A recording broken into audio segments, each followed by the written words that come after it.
Hello दोस्तों, आराध्या रस academy के यूट्यूब चैनल में आप सभी का स्वागत है। दोस्तों, राजस्थान पटवारी भर्ती परीक्षा 2021 के लिए दोस्तों नवीनतम पाठ्यक्रम के अनुसार फटाफट क्रैश कोर्स शुरू किया गया है, जिसमें भारतीय इतिहास के टॉप 200 प्रश्न हैं। अगर आप ये 200 प्रश्न देख लेते हैं तो दोस्तों ये भारतीय इतिहास से संबंधित आपका एक भी प्रश्न है वो गलत नहीं होगा। शर्त यही है, आप शांति से इन प्रश्नों को देखें। सारे के सारे प्रश्न बहुत ही अच्छे लेवल के हैं और इससे आपका पूरा का पूरा कोर्स है वो कवर हो जाएगा। आराध्या रस एकेडमी के यूट्यूब चैनल को सब्सक्राइब जरूर करें, बेल आइकन को दबाएं। वीडियो को लाइक नहीं किया तो वीडियो को लाइक जरूर करें, ठीक है। और अपने दोस्तों के पास में फेसबुक व्हाट्सएप ग्रुप पे शेयर जरूर करें। तो चलिए दोस्तों शुरू करते हैं आज का अपना इसमें पहला प्रश्न। चीनी यात्री फायान निम्नलिखित में से किसके शासनकाल में भारत आया था? तो ये तो दोस्तों आप सभी को पता होगा कि किसके शासनकाल में भारत आया था। तो इसका राइट आंसर हो जाएगा वो है चंद्रगुप्त विक्रमादित्य। तो इसका बिल्कुल सही उत्तर हो जाएगा सी नंबर का ऑप्शन, बिल्कुल सही उत्तर। आगे देखिए दो चीनी यात्री आए थे, एक तो फायान आया था, यह आया था चंद्रगुप्त द्वितीय के समय। एक आया था दोस्तों हेनसान, ठीक है। कौन था? हेनसान। और ये हेनसान आया था दोस्तों हर्षवर्धन के समय। तो आपको याद रखना है से है, यानी कि हेनसान है वो हर्षवर्धन के समय आया था और फायान है ये चंद्रगुप्त द्वितीय के समय आया था। C number option right answer इसका। आगे देखिए सेकंड नंबर प्रश्न है, कालिदास की किस कृति की गिनती विश्व की सुप्रसिद्ध साहित्यिक कृतियों में होती है? यानी कि कालिदास की कौन सी कृति की गिनती विश्व की सुप्रसिद्ध साहित्यिक कृतियों में होती है? तो इसका राइट आंसर हो जाएगा वो है अभिज्ञान शाकुंतलम। अभिज्ञान शाकुंतलम। तो इसका बिल्कुल सही उत्तर हो जाएगा वो है दोस्तों इसमें सी नंबर का ऑप्शन, बिल्कुल सही उत्तर। तो इसका आगे देखिए 3 नंबर प्रश्न है, चंद्रगुप्त विक्रमादित्य के दरबार में नवरत्नों में कौन अधिक सबसे प्रसिद्ध था? तो दोस्तों कौन सबसे अधिक प्रसिद्ध था चंद्रगुप्त विक्रमादित्य के शासनकाल में? तो इसका राइट आंसर क्या हो जाएगा? देखिए दोस्तों 4 ऑप्शन आपके सामने हैं, तो वो है कालिदास। ए नंबर का जो ऑप्शन है वो इसका बिल्कुल सही उत्तर हो जाएगा। देखिए चंद्रगुप्त द्वितीय के दरबार में 9 रत्न थे। कौन कौन थे? तो कालिदास, धन्वंतरी, सपनक, अमर सिंह, शंकु, बेताल भट्ट, घटकपर, वरामीर और वररुचि। ये 9 दोस्तों रत्न थे चंद्रगुप्त द्वितीय के समय और उनमें से सबसे अधिक प्रसिद्ध था ये कालिदास, ठीक है। तो इसका राइट आंसर इसमें ए नंबर का ऑप्शन, बिल्कुल सही उत्तर। और देखिए कालिदास की पुस्तक कौन कौन सी है तो मैं आपको बता दूं, ऋतु संहार, कुमार संभव, अभिज्ञान शाकुंतलम, ये तीनों पुस्तकें हैं ये दोस्तों कालिदास के द्वारा रचित है। आगे देखिए 4 नंबर का प्रश्न है, चंद्रगुप्त द्वितीय को विक्रमादित्य क्यों कहा जाता है? तो क्यों कहा जाता है? तो दोस्तों देखिए उसकी उज्जैन शासकों पर विजय के फलस्वरूप दोस्तों इनको विक्रमादित्य कहा जाता है। याद रखना। तो इसका राइट आंसर हो जाएगा इसमें ए नंबर का ऑप्शन, बिल्कुल सही उत्तर हो जाएगा, ठीक है। और क्या क्या उपाधियां हैं चंद्रगुप्त द्वितीय की? तो देखिए परम भागवत, सिंह चंद्र, सिंह विक्रम, अजीत विक्रम, विक्रमांक, ठीक है। तो ये आपको याद रखना है, ये चंद्रगुप्त द्वितीय की उपाधियां थी। तो इसका right answer A number option, बिल्कुल सही उत्तर। आगे देखिए चंद्रगुप्त द्वितीय के काल में विद्या, कला व साहित्य का महान केंद्र कौन सा था? अच्छा प्रश्न है। चंद्रगुप्त द्वितीय के शासनकाल में विद्या, कला व साहित्य का महान केंद्र कौन सा था? तो इसका राइट आंसर हो जाएगा वो है उज्जैन। सी नंबर का ऑप्शन बिल्कुल सही उत्तर हो जाएगा। आगे देखिए दोस्तों इसमें 6 नंबर प्रश्न है, चंद्रगुप्त द्वितीय की विजयों से उसके साम्राज्य का विस्तार कहां तक हो गया? चंद्रगुप्त द्वितीय की विजयों से उसके साम्राज्य का विस्तार है वो कहां से कहां तक हो गया, वो अपने को बताना है। तो देखिए इसका राइट आंसर हो जाएगा वो है पश्चिमी समुद्र तट तक, यानी कि पश्चिमी समुद्री तट तक दोस्तों चंद्रगुप्त द्वितीय का जो साम्राज्य विस्तार है वो हो गया था, ठीक है। तो इसका राइट आंसर हो जाएगा इसमें ए नंबर का ऑप्शन, बिल्कुल सही उत्तर हो जाएगा। आगे देखिए इसमें 7 नंबर का प्रश्न है, इलाहाबाद के स्तंभ लेख में हरिसेन ने प्रशंसा की थी। इलाहाबाद के स्तंभ लेख में हरिसेन ने प्रशंसा की थी, तो किसकी प्रशंसा की थी? तो दोस्तों समुद्रगुप्त की प्रशंसा की थी। और समुद्रगुप्त को क्या कहा जाता है? तो दोस्तों भारत का नेपोलियन। क्या कहा जाता है? भारत का नेपोलियन। तो इसका राइट आंसर हो जाएगा इसमें सी नंबर का ऑप्शन बिल्कुल सही उत्तर हो जाएगा। देखिए, समुद्रगुप्त गुप्त वंश का एक महान योद्धा और कुशल सेनापति था, इसी कारण इसे भारत का नेपोलियन कहा जाता है। ठीक है, तो इसमें सी नंबर ऑप्शन बिल्कुल सही उत्तर। आगे देखिए, समुद्रगुप्त के काल का इतिहास जानने का सबसे महत्वपूर्ण साधन है। समुद्रगुप्त के काल का इतिहास जानने का सबसे महत्वपूर्ण साधन है, वो कौन सा है? तो वो है दोस्तों इलाहाबाद स्तंभ पर उत्कीर्ण लेख। इलाहाबाद स्तंभ पर उत्कीर्ण लेख। तो इसका राइट आंसर हो जाएगा ए नंबर का ऑप्शन बिल्कुल सही उत्तर हो जाएगा। इसमें समुद्रगुप्त की संपूर्ण जानकारी है वो मिलती है इस लेख में।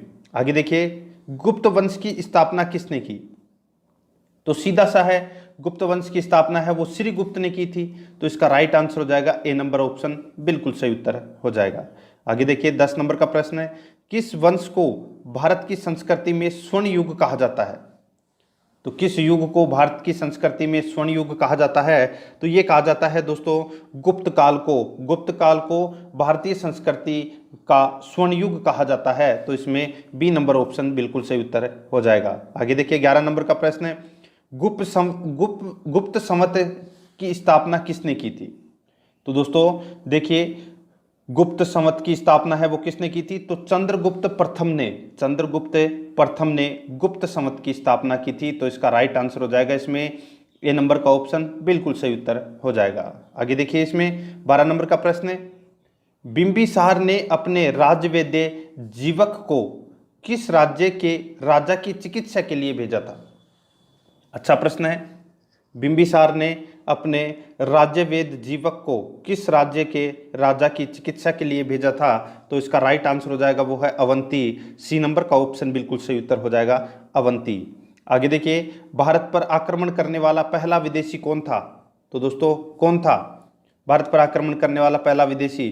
तो वो था दोस्तों साइरस। कौन था? साइरस। ए नंबर ऑप्शन बिल्कुल सही उत्तर हो जाएगा साइरस। आगे देखिए, सेंधव सभ्यता के महान स्नानागार कहाँ से प्राप्त हुए हैं? सेंधव सभ्यता के महान स्नानागार कहाँ से प्राप्त हुए हैं? तो ये मोहनजोदड़ो से प्राप्त हुए हैं। ए नंबर का ऑप्शन बिल्कुल सही उत्तर हो जाएगा मोहनजोदड़ो। आगे देखिए, शाक्य राजवंश के किस राजकुमार ने एक महान धर्म की स्थापना की? शाक्य राजवंश के किस राजकुमार ने एक महान धर्म की स्थापना की? तो वो है दोस्तों इसमें सिद्धार्थ है। तो इसमें बी नंबर का ऑप्शन बिल्कुल सही उत्तर हो जाएगा। सिद्धार्थ ने एक महान धर्म की स्थापना की थी। आगे देखिए, बौद्ध धर्म के प्रवर्तक गौतम बुद्ध का जन्म कब और कहाँ हुआ था? ये तो दोस्तों आप सभी को पता होना चाहिए। जो गौतम बुद्ध का जो जन्म है वो दोस्तों कब और कहाँ पर हुआ था, ये अपने को इसमें बताना है। तो इसका राइट आंसर हो जाएगा 623 ईस्वी पूर्व। 623 ईस्वी पूर्व में दोस्तों लुम्बिनी में, कहाँ पर? लुम्बिनी में हुआ था। तो इसका राइट आंसर हो जाएगा इसमें बी नंबर का ऑप्शन बिल्कुल सही उत्तर हो जाएगा। ठीक है, लुम्बिनी में हुआ था गौतम बुद्ध का जन्म। बी नंबर ऑप्शन बिल्कुल सही उत्तर। आगे देखिए, हड़प्पा सभ्यता के विलुप्त हो जाने का कारण क्या माना जाता है?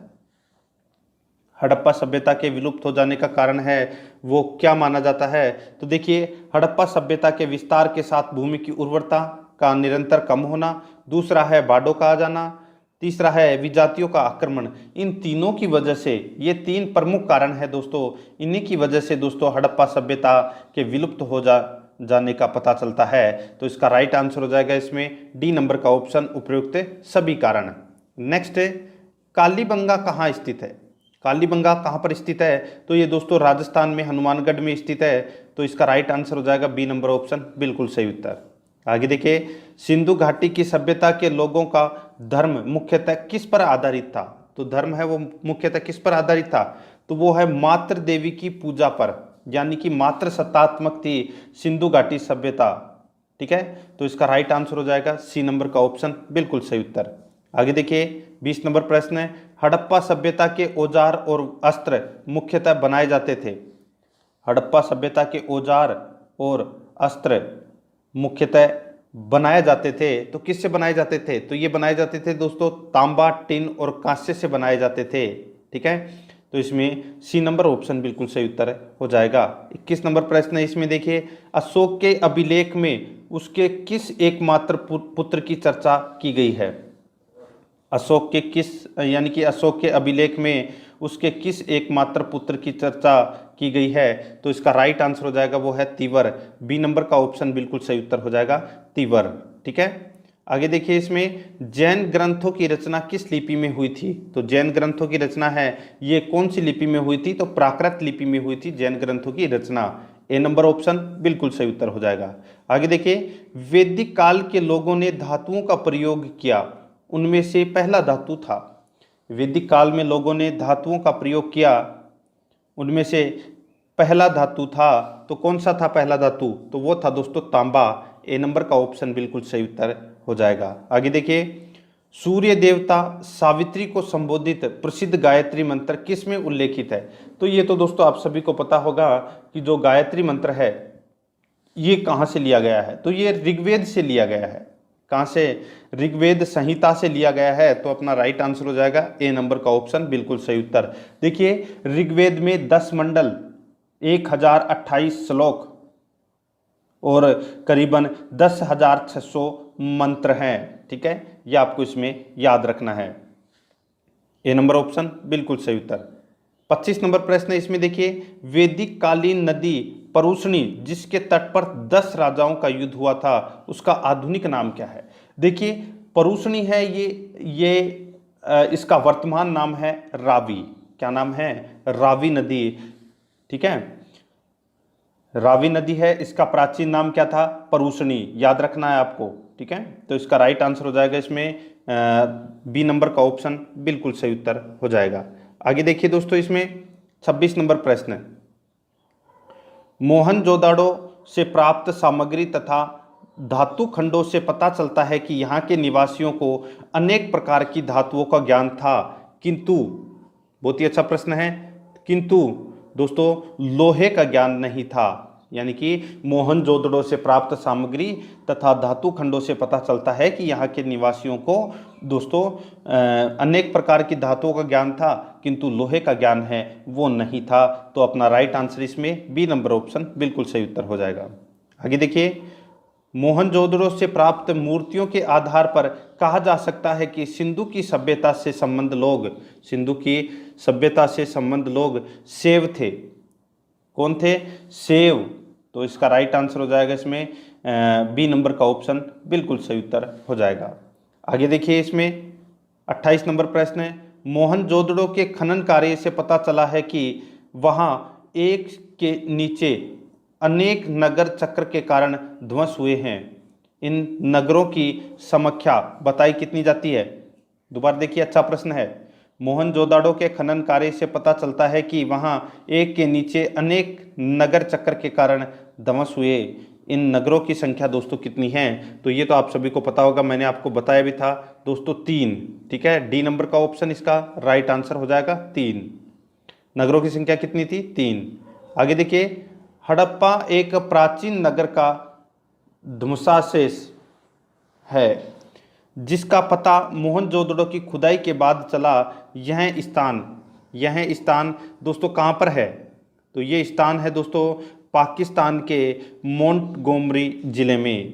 तो दोस्तों पाकिस्तान के मोंटगोमरी ज़िले में, तो इसका राइट आंसर क्या हो जाएगा, डी नंबर का ऑप्शन बिल्कुल सही उत्तर हो जाएगा। ठीक है, ये मोहनजोदड़ो की मोहनजोदड़ो सभ्यता है इसके उत्खननकर्ता कौन थे, तो राखलदास बनर्जी ने। ठीक है, ये आपको इसमें याद रखना है, राखलदास बनर्जी। आगे देखिए इसमें सिंधु सभ्यता का विस्तार कहाँ से कहाँ तक था। तो देखिए सिंधु सभ्यता का विस्तार है वो दोस्तों 12,99,660 वर्ग किलोमीटर पर ये सिंधु घाटी सभ्यता है ये फैली हुई थी। और इस सभ्यता का अगर विस्तार देखें अपन तो देखिए पंजाब, सिंध, बलूचिस्तान, गुजरात, राजस्थान और पश्चिमी उत्तर प्रदेश तक दोस्तों ये विस्तृत थी। तो इसका राइट आंसर हो जाएगा वो है इसमें कौन सा, तो वो है डी नंबर का ऑप्शन, डी नंबर का ऑप्शन इसका राइट आंसर हो जाएगा। पंजाब, सिंध, काठियावाड़, उत्तरी पश्चिमी सीमा प्रांत तथा गंगा यमुना के 2 आब तक। ठीक है, तो इसमें डी नंबर का ऑप्शन बिल्कुल सही उत्तर हो जाएगा। आगे देखिए, मोहनजोदाड़ो नामक टीले के नीचे कोई प्राचीन नगर बसा हुआ था। इसका पता श्री मार्शल और श्री राखलदास बनर्जी ने सन कौन सी सन में लगाया था इसका पता? तो ये लगाया था दोस्तों 1920 में पता लगाया था। ठीक है, तो इसका राइट आंसर क्या हो जाएगा? सी नंबर का ऑप्शन बिल्कुल सही उत्तर हो जाएगा। ठीक है, आगे देखिए, इसमें 32 नंबर प्रश्न है, मोहनजोदाड़ो में पुरातात्विक खनन कार्य, मोहनजोदड़ो में पुरातात्विक खनन कार्य है, ये कब किया गया? ये किया गया दोस्तों 1922 में। किसके द्वारा? राखलदास बनर्जी के द्वारा किया गया था। कौन सी नदी के तट पर है? तो सिंधु नदी के तट पर स्थित है। कहाँ पर है ये मोहनजोदड़ो? तो ये लरकाना जिला पाकिस्तान में है। ठीक है, क्या मिला है यहाँ से?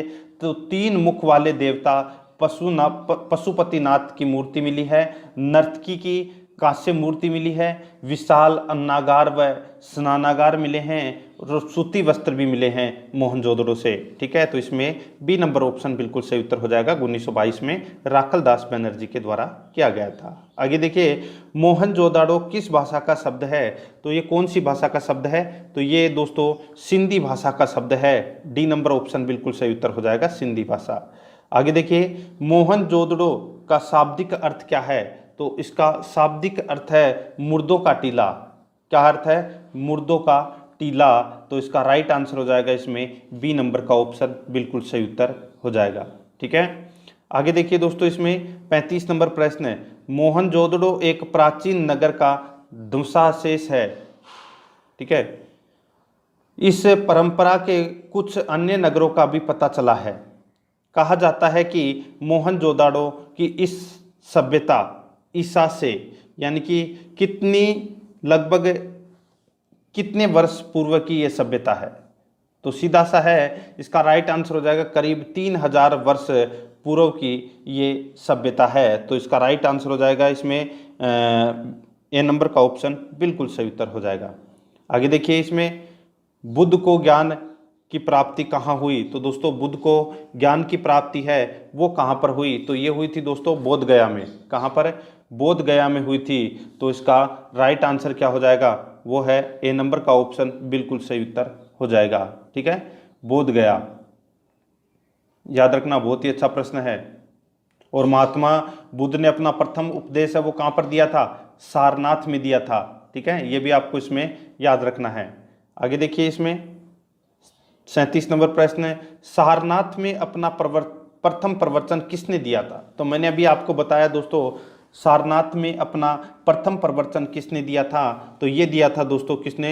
महात्मा बुद्ध ने। महात्मा बुद्ध ने। तो इसका राइट आंसर हो जाएगा इसमें सी नंबर ऑप्शन बिल्कुल सही उत्तर हो जाएगा। आगे देखिए, 38 नंबर प्रश्न है, अजंता की गुफाओं में चित्र किस काल के हैं? अजंताओं की गुफा में चित्र है वो किस काल के हैं? तो वो है गुप्त वंश के चित्र हैं दोस्तों इसमें अजंता की गुफाओं में। ठीक है, गुप्त वंश के काल के चित्र हैं। तो इसमें बी नंबर ऑप्शन बिल्कुल सही उत्तर हो जाएगा। 39 नंबर प्रश्न है, गुप्तकालीन आर्थिक दशा की प्रमुख विशेषता क्या थी? गुप्तकालीन आर्थिक दशा की प्रमुख विशेषता क्या थी? तो दोस्तों क्या थी प्रमुख विशेषता? वो है उद्योग धंधों व कृषि को प्रोत्साहन। उद्योग धंधों व कृषि को प्रोत्साहन इसकी प्रमुख विशेषता थी। ए नंबर का ऑप्शन बिल्कुल सही उत्तर हो जाएगा। आगे देखिए, इसमें 40 नंबर प्रश्न है, गुर्जर प्रतिहार वंश की स्थापना की थी। गुर्जर प्रतिहार वंश की स्थापना है वो किसने की थी? तो ये की थी दोस्तों किसने? तो देखिए नागभट्ट प्रथम। नागभट्ट प्रथम इसका राइट आंसर हो जाएगा। ये वास्तविक संस्थापक माने जाते हैं गुर्जर प्रतिहार वंश के। तो इसका राइट आंसर हो जाएगा ए नंबर ऑप्शन बिल्कुल सही उत्तर। आगे देखिए, 41 नंबर प्रश्न है, वर्तमान गणित में दशमलव प्रणाली आविष्कारक का श्रेय निम्न में से किस युग को जाता है? यानी कि वर्तमान गणित में दशमलव प्रणाली आविष्कारक का श्रेय निम्न में से किस युग को जाता है? तो ये जाता है दोस्तों कौन से युग को? तो ये गुप्त युग को जाता है इसका श्रेय। ठीक है, तो इसमें बी नंबर ऑप्शन बिल्कुल सही उत्तर हो जाएगा। आगे देखिए, गुप्तकालीन बौद्ध शिक्षा का महान केंद्र कौन सा था? गुप्तकालीन बौद्ध शिक्षा का महान केंद्र कौन सा था? तो इसका राइट आंसर हो जाएगा वो है दोस्तों नालंदा। सी नंबर का ऑप्शन बिल्कुल सही उत्तर हो जाएगा। और आप सभी को पता होना चाहिए दोस्तों, नालंदा विश्वविद्यालय की स्थापना है वो किसके द्वारा की गई थी? तो ये कुमारगुप्त के द्वारा की गई थी। ठीक है, तो ये इसका राइट आंसर हो जाएगा सी नंबर का ऑप्शन बिल्कुल सही उत्तर। आगे देखिए, दो महाकाव्य रामायण और महाभारत का संहिताकरण गुप्त काल के दौरान संभवतः किस शताब्दी में हुआ? अच्छा प्रश्न है। इसमें देखिए, दो महाकाव्य रामायण और महाभारत का संहिताकरण गुप्त काल के दौरान संभवतः किस शताब्दी में हुआ? तो ये 4वीं शताब्दी ईस्वी में। तो इसका राइट आंसर हो जाएगा ए नंबर ऑप्शन बिल्कुल सही उत्तर हो जाएगा। आगे देखिए, प्राचीन भारतीय कला एवं स्थापत्य के चरमोत्कर्ष का युग था। प्राचीन भारतीय कला एवं स्थापत्य के चरमोत्कर्ष का युग था, तो वो कौन सा युग था? तो वो था दोस्तों इसमें गुप्त युग। तो इसमें सी नंबर ऑप्शन बिल्कुल सही उत्तर। 45 नंबर प्रश्न है, गुप्त काल में औषधि शास्त्र का प्रमुख विद्वान कौन था? गुप्त काल में औषधि शास्त्र का प्रमुख विद्वान कौन था? तो दोस्तों ये तो आप सभी को पता होगा कौन था। तो ये था दोस्तों वाघभट्ट। कौन था? वाघभट्ट। तो इसका राइट आंसर हो जाएगा इसमें ए नंबर का ऑप्शन बिल्कुल सही उत्तर हो जाएगा। ठीक है, आगे देखिए, इसमें खगोल शास्त्र में गुप्त काल का सबसे प्रसिद्ध नाम है। खगोल शास्त्र में गुप्त काल में सबसे प्रसिद्ध नाम है, तो वो कौन सा है वो प्रसिद्ध नाम? तो वो है दोस्तों आर्यभट्ट। सी नंबर का ऑप्शन इसका बिल्कुल सही उत्तर हो जाएगा। ब्रह्म सिद्धांत दिया था किसने? तो आर्यभट्ट ने। ठीक है, तो इसका right answer C number option बिल्कुल सही उत्तर हो जाएगा। आगे देखिए, इसमें 47 नंबर प्रश्न है, कौन सा राजवंश हुणों के आक्रमण से अत्यंत विचलित हुआ? कौन सा राजवंश है वो हुणों के आक्रमण से अत्यंत विचलित हुआ? तो वो था दोस्तों इसमें गुप्त वंश। कौन सा? गुप्त वंश। तो इसका राइट आंसर हो जाएगा सी नंबर का ऑप्शन बिल्कुल सही उत्तर हो जाएगा। ठीक है, आगे देखिए, इसमें 48 नंबर प्रश्न है, निम्नलिखित में से कौन गुप्तकालीन स्वर्ण मुद्रा है? तो गुप्तकालीन स्वर्ण मुद्रा है वो कौन सी है इनमें से? तो वो है दिनार। बी नंबर का ऑप्शन बिल्कुल सही उत्तर दिनार। आगे देखिए, निम्न में से किस काल में स्त्रियों की संख्या पुरुषों के बराबर थी? तो कौन से काल में स्त्रियों की संख्या पुरुषों के बराबर थी? तो इसका राइट आंसर हो जाएगा गुप्त काल में स्त्रियों की संख्या है वो पुरुषों के बराबर थी। तो इसमें ए नंबर ऑप्शन बिल्कुल सही उत्तर हो जाएगा। आगे देखिए, 50 नंबर प्रश्न है, किसने नालंदा विश्वविद्यालय का भ्रमण व वहां अध्ययन किया? तो सीधा सा है, हर्षवर्धन के समय कौन आए थे? हेनसान। तो हेनसान ने दोस्तों नालंदा विश्वविद्यालय का भ्रमण किया और वहां पर अध्ययन भी किया। तो इसका राइट आंसर हो जाएगा ए नंबर का ऑप्शन बिल्कुल सही उत्तर हो जाएगा। ठीक है, आगे देखिए, इसमें 51 नंबर प्रश्न है, निम्नलिखित में से कौन सी विशेषता सिंधु घाटी सभ्यता से संबंधित नहीं है? तो कौन सी विशेषता सिंधु घाटी सभ्यता से संबंधित नहीं है? तो यहाँ पे देखिए 4 ऑप्शन आपके सामने दिए गए हैं। बहुत ही अच्छा प्रश्न है। तो यहाँ पे देखिए, व्यावसायिक कृषि, ठीक है, नगर नियोजन, व्यापार एवं उद्योग, ये तीनों तो संबंधित है सिंधु घाटी सभ्यता से, लेकिन चारागाही अर्थव्यवस्था ये दोस्तों सिंधु घाटी सभ्यता से संबंधित नहीं थी। तो इसमें बी नंबर ऑप्शन बिल्कुल सही उत्तर हो जाएगा। आगे देखिए, 52 नंबर प्रश्न है, सिंधु घाटी सभ्यता को किस काल से जोड़ा जा सकता है? सिंधु घाटी सभ्यता को किस काल से जोड़ा जा सकता है? तो इसका राइट आंसर हो जाएगा वो है दोस्तों कांस्य काल से जोड़ा जा सकता है। ठीक है, यानी कि सिंधु घाटी सभ्यता है वो कौन से काल की थी? तो ये कांस्य काल की। तो इसमें डी नंबर ऑप्शन बिल्कुल सही उत्तर हो जाएगा, कांस्य काल। आगे देखिए, हड़प्पा संस्कृति के अवशेष स्थलों का सर्वाधिक संकेंद्रण किस नदी के तट पर मिला है? हड़प्पा संस्कृति के अवशेष स्थलों का सर्वाधिक संकेंद्रण किस नदी के तट पर मिला है? तो ये मिला है दोस्तों कौन सी नदी के तट पर? तो ये है सिंधु नदी के तट पर। बी नंबर का ऑप्शन इसका बिल्कुल सही उत्तर हो जाएगा। आगे देखिए, हड़प्पा की खुदाई में मेसोपोटामिया की मुहरें मिली है। ये मुहरें हड़प्पा की सभ्यता में दोस्तों मेसोपोटामिया की मुहरें मिली है। ये मुहरें दोस्तों सिंधु घाटी सभ्यता के काल निर्धारण में सहायक हैं। बिल्कुल सही है। इस बात की द्योतक है कि इन दोनों सभ्यताओं के बीच व्यापार होता था। ये भी दोस्तों इसमें बिल्कुल सही है। भाई मुहरें मिली है तो इसका मतलब व्यापार होता था। ठीक है, तीसरा है, इस बात का प्रमाण है कि सिंधु घाटी सभ्यता के लोग स्वयं मोहरे बनाना नहीं जानते थे। ये गलत हो जाएगा दोस्तों इसमें। तो यानी कि ए और बी इसमें बिल्कुल सत्य है, तो डी नंबर का ऑप्शन बिल्कुल सही उत्तर हो जाएगा। आगे देखिए, सिंधु घाटी सभ्यता के प्रसार क्षेत्र का आकार कैसा था? सिंधु घाटी सभ्यता के प्रसार क्षेत्र का आकार है वो कैसा था? तो यह आकार था दोस्तों त्रिभुजाकार। कैसा था? त्रिभुजाकार। डी नंबर ऑप्शन बिल्कुल सही उत्तर हो जाएगा। आगे देखिए, हड़प्पा सभ्यता के लोग संभवतः इस्तेमाल करते थे। तो हड़प्पा सभ्यता के लोग संभवतः किसका इस्तेमाल करते थे? तो ये करते थे दोस्तों लकड़ी के हल का, यानी कि लकड़ी का हल यानी कि फाल का प्रयोग करते थे। तो इसमें बी नंबर ऑप्शन बिल्कुल सही उत्तर हो जाएगा। 57 नंबर प्रश्न है, इसमें देखिए, सिंधु घाटी सभ्यता के स्थानों की खुदाई में मिले अवशेषों से पता लगता है कि सिंधु घाटी सभ्यता के स्थानों की खुदाई से मिले अवशेषों से पता लगता है कि दोस्तों इनके मकान प्राय 2 मंजिल के होते थे। दूसरा है, देखिए, इनके मकान प्राय 1 मंजिल के होते थे, ये गलत हो जाएगा। और देखिए, हर मकान के आंगन, स्नानागार और रसोई होती थी, ये भी दोस्तों इसमें बिल्कुल सही है। तो इसका राइट आंसर हो जाएगा डी नंबर का ऑप्शन ए और सी इसमें सही है। ए और सी इसका राइट आंसर हो जाएगा, डी नंबर ऑप्शन। 2 मंजिल के मकान थे सिंधु घाटी सभ्यता में। आगे देखिए, निम्नलिखित में से कौन सा कथन सही है? तो कौन सा कथन है वो दोस्तों इसमें सही है? तो यहाँ पे देखिए, सिंधु सभ्यता के लोग मूर्ति पूजक थे। सिंधु सभ्यता के लोग मूर्ति पूजक थे। ए नंबर का ऑप्शन इसका बिल्कुल सही उत्तर हो जाएगा, मूर्ति पूजक। ठीक है। आगे देखिए, हड़प्पा के निवासी किस युग के थे? हड़प्पा के निवासी है वो कौन से युग के थे? तो ये दोस्तों ताम्रपाषाण युग के थे हड़प्पा के निवासी। तो इसमें डी नंबर ऑप्शन बिल्कुल सही उत्तर हो जाएगा। आगे देखिए, सिंधु घाटी सभ्यता के काल निर्धारण में सबसे विश्वसनीय और महत्वपूर्ण है क्या? सिंधु घाटी सभ्यता के काल निर्धारण में सबसे विश्वसनीय और महत्वपूर्ण है क्या है? तो वो है हड़प्पा की खुदाई में मिली मेसोपोटामिया की मुहरे। ठीक है। और इन दोनों के बीच में व्यापार की भी दोस्तों जानकारी मिलती है। तो इसका राइट आंसर हो जाएगा इसमें सी नंबर का ऑप्शन बिल्कुल सही उत्तर हो जाएगा। आगे देखिए, हड़प्पा सभ्यता के लोग किस पशु से परिचित नहीं थे? हड़प्पा सभ्यता के लोग किस पशु से परिचित नहीं थे? तो दोस्तों दरियाई घोड़ा से परिचित नहीं थे। गेंडा, सांड और ऊंट, इन तीनों से परिचित थे। ए नंबर का ऑप्शन बिल्कुल सही उत्तर हो जाएगा। 62 नंबर प्रश्न है, इसमें देखिए, मोहनजोदाड़ो में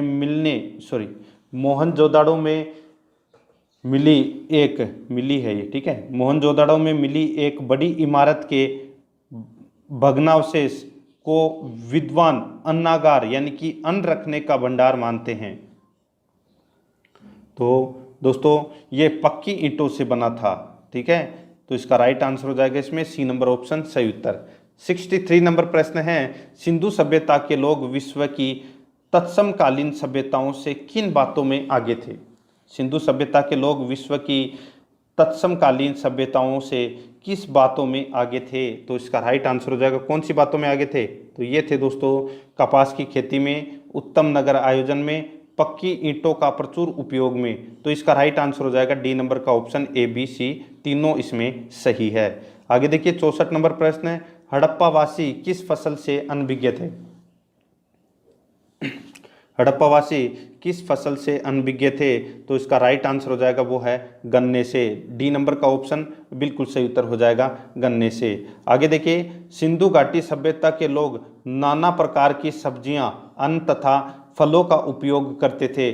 मुख्य रूप से वे, सिंधु घाटी सभ्यता के लोग नाना प्रकार की सब्जियां, अन्न तथा फलों का उपयोग करते थे। मुख्य रूप से वे दोस्तों निरामिष और सामिष दोनों का सेवन करते थे।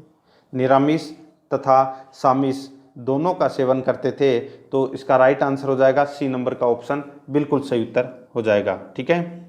आगे देखिए, इसमें 66 नंबर प्रश्न है, सिंधु घाटी सभ्यता से संबंध लोगों के मनोरंजन का मुख्य साधन क्या था?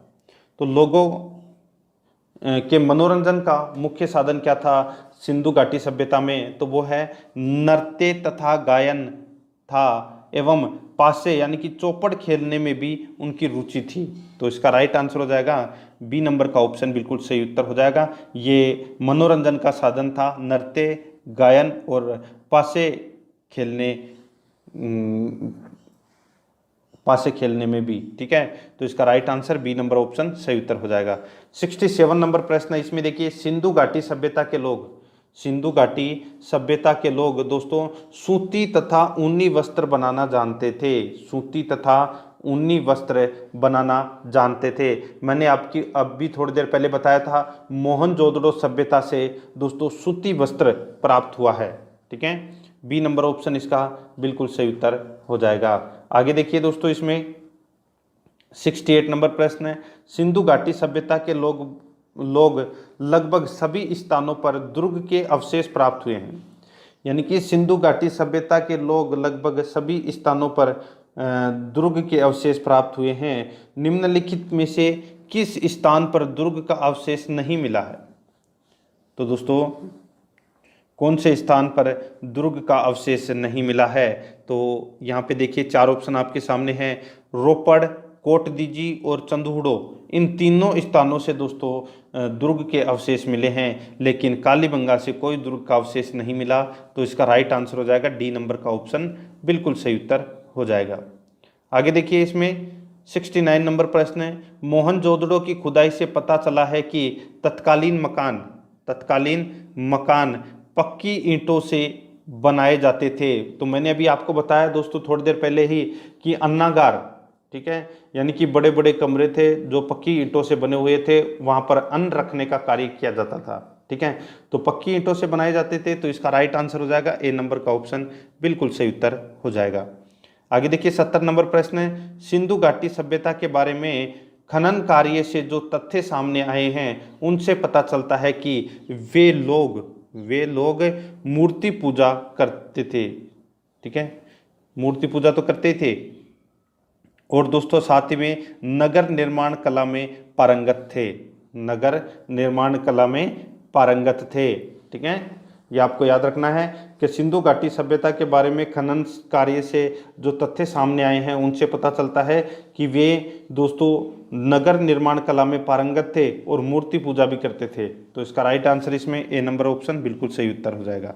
आगे देखिए, सिंधु घाटी सभ्यता के लोग शायद मुख्य रूप से मूर्ति पूजा करते थे। बी नंबर का ऑप्शन बिल्कुल सही उत्तर हो जाएगा। आगे देखिए, सिंधु घाटी सभ्यता का पतन का कारण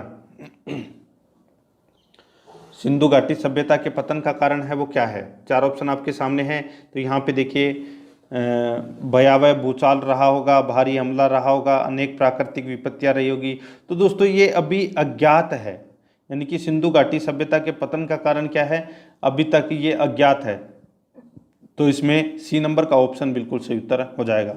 आगे देखिए 73 नंबर प्रश्न है, सिंधु घाटी सभ्यता से संबंध व्यक्ति लिखना पढ़ना जानते थे। प्राप्त मुद्राओं से पता चलता है कि उनकी लिपि है वो कौन सी थी? तो देखिए, उनकी लिपि है वो पढ़ी नहीं जा सकी है। सिंधु घाटी सभ्यता के लोग हैं वो लिखना पढ़ना जानते थे। प्राप्त मुद्राओं से पता चलता है उनकी लिपि है वो कौन सी है, ये दोस्तों अभी तक अपने को ज्ञात नहीं हुई है, यानी कि पढ़ी नहीं जा सकी है। तो इसका राइट आंसर हो जाएगा इसमें सी नंबर ऑप्शन बिल्कुल सही उत्तर हो जाएगा। 74 नंबर प्रश्न है, मोहनजोदाड़ो में किए गए खनन कार्य से ऐसा पता चलता है कि उस काल के लोग कृषि करना जानते थे, किंतु वे चावल यानी कि धान की भी फसल उगाते थे। इसमें कुछ पुरातत्ववेताओं को संदेह है। यह संदेह व्यक्त किया है दोस्तों, किसने किया है? ये संदेह व्यक्त किया है दोस्तों डॉक्टर A.L. बासम ने व्यक्त किया है। क्या व्यक्त किया है डॉक्टर A.L. बासम ने? तो देखिए, ऐसा पता चलता है कि उस काल के लोग हैं वो कृषि करना जानते थे, किंतु वे चावल की भी फसल उगाते थे। ठीक है, तो यहाँ पे ये व्यक्त किया है डॉक्टर A.L. बासम ने। ठीक है, तो इसमें डी नंबर ऑप्शन बिल्कुल सही उत्तर। 75 नंबर प्रश्न है, सिंधु घाटी सभ्यता से संबंधित लोग शवों का अंतिम संस्कार है वो कैसे करते थे? सिंधु घाटी सभ्यता के लोग शवों का अंतिम संस्कार कैसे करते थे? तो यहाँ पे देखिए, जलाकर करते थे, बिल्कुल करते थे। गाड़ कर करते थे, ये बिल्कुल करते थे, ठीक है। और देखिए दोस्तों इसमें पारसियों की तरह किसी ऊंचे स्थान पर खुला छोड़कर करते थे, बिल्कुल सही बात है। तो दोस्तों इसका राइट आंसर हो जाएगा इसमें, इन तीनों का प्रयोग करते थे वो, तो इसका राइट आंसर हो जाएगा, क्या हो जाएगा, उक्त सभी प्रकार से करते थे शवों का अंतिम संस्कार सिंधु घाटी सभ्यता के लोग, ठीक है। तो डी नंबर ऑप्शन सही उत्तर है। 76 नंबर प्रश्न है, इसमें देखिए, वेदों के अनेक विभाग बताए जाते हैं किंतु मुख्य रूप से इनके जो भाग हैं उन्हें क्या कहा जाता है। वेदों के अनेक विभाग बताए जाते हैं किंतु मुख्य रूप से इनके जो भाग हैं उन्हें दोस्तों संहिता अथवा मंत्र कहा जाता है, बिल्कुल सही है। ब्राह्मण मंत्र कहा जाता है, ये भी इसमें सही है। आरण्यक और उपनिषद कहा जाता है, ये भी इसमें सही है, यानी कि तीनों ही कहे जाते हैं। तो इसका राइट आंसर हो जाएगा उपरोक्त तीनों कहे जाते हैं, डी नंबर ऑप्शन बिल्कुल सही उत्तर हो जाएगा। आगे देखिए 77 नंबर प्रश्न है, वेदों के अनेक विभाग बताए जाते हैं किंतु मुख्य रूप से जो भाग हैं उन्हें, वेदों के अनेक विभाग बताए जाते हैं किंतु मुख्य रूप से इनसे जो भाग हैं उन्हें दोस्तों संहिताएं अथवा मंत्र कहा जाता है, ठीक है। तो ये दोस्तों इसका राइट आंसर हो जाएगा डी नंबर ऑप्शन, ठीक है। उपरोक्त तीनों कहे जाते हैं। आगे देखिए, वेद का शाब्दिक अर्थ है, तो वेद का शाब्दिक अर्थ क्या हो जाएगा, वो है दोस्तों ज्ञान, बी नंबर ऑप्शन सही उत्तर। 79 नंबर प्रश्न है, वैदिक काल की प्राचीनता के बारे में यहाँ पे देखिए, वैदिक काल की प्राचीनता के बारे में पंडित बाल Gangadhar Tilak, Jacobi, Max Muller, विंटरनीत्ज प्रभृति विद्वानों ने अलग अलग मत है वो व्यक्त किए हैं। श्री तिलक ने श्री तिलक के मत से वैदिक साहित्य का रचना काल ईसा से है। तो वैदिक साहित्य का रचना काल है वो पंडित श्री तिलक यानी कि बाल गंगाधर तिलक के अनुसार दोस्तों जो वैदिक साहित्य है ये 10,000 वर्ष पहले का है। अब का है 10,000 वर्ष पहले का है। तो इसका right answer B number option हो जाएगा।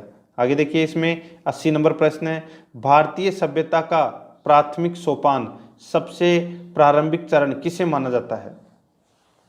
भारतीय सभ्यता का प्राथमिक सोपान सबसे प्रारंभिक चरण किसे माना जाता है, तो ये माना जाता है दोस्तों किसे, तो इसका राइट आंसर क्या हो जाएगा,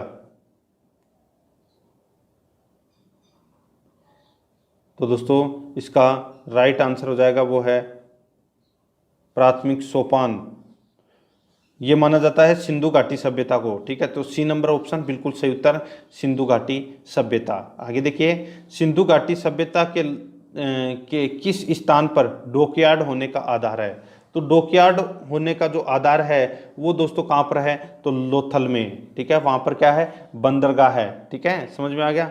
यानी कि व्यापार करने के लिए जो बंदरगाह था यानी कि डॉकयार्ड, ठीक है, वो कहाँ पर था, लोथल में। और लोथल है ये कौन सी नदी के किनारे है, तो ये भोगवान नदी के किनारे है, कहाँ पर, अहमदाबाद गुजरात में। तो इसमें डी नंबर ऑप्शन सही उत्तर हो जाएगा। आगे देखिए, सिंधु घाटी सभ्यता की लिपि, तो दोस्तों सिंधु घाटी सभ्यता की लिपि है वो एक लाइन में दाहिने से बाएं ओर और दूसरी लाइन में बाएं से दाहिनी ओर लिखी जाती थी। समझ में आ गया। सिंधु घाटी सभ्यता की लिपि है वो एक लाइन में दाहिने ओर से और दूसरी लाइन में बाएं ओर से लिखी जाती थी। तो इसमें सी नंबर ऑप्शन बिल्कुल सही उत्तर हो जाएगा। 83 नंबर प्रश्न है, सिंधु घाटी सभ्यता के लोग शेर, गेंडे और जंगली भैंसे से परिचित थे क्योंकि इस घाटी के स्थानों की खुदाई में दोस्तों कुछ मोहरों पर इन जानवरों के चित्र बने हुए हैं, ठीक है। यानी कि सिंधु घाटी सभ्यता के लोग शेर, गेंडे और जंगली भैंसे से परिचित थे क्योंकि इस घाटी के स्थानों में कुछ मोहरों पर इन जानवरों के चित्र बने हुए हैं। बी नंबर ऑप्शन बिल्कुल सही उत्तर हो जाएगा। 84 नंबर प्रश्न है, इसमें देखिए, खोज काल क्रम में कौन सा स्थान सबसे बाद का है।